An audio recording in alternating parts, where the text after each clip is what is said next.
In this video, I'm going to teach you how to cast Telegram video on TV. So if you want to watch Telegram on TV, you can actually use this. So as you can see, Telegram is a well-known messaging app, but it also have a video feature. So you can actually sideload it by downloading the downloader on your TV. And then once it's done, just choose your device preferences and make sure to enable it.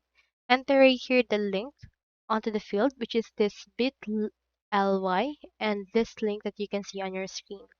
After that, click on go and then it will download Telegram and open it.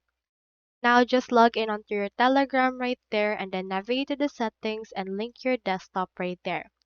Once you have done that, you can cast by the AirDroid Cast, or you can also launch it right here on your browser by going to this link. Once it's done, it will accept your request and you can see right here the cast directly. And you can also enable it via AirPlay if you have iOS. So that's all there is today and I hope this video helped you out.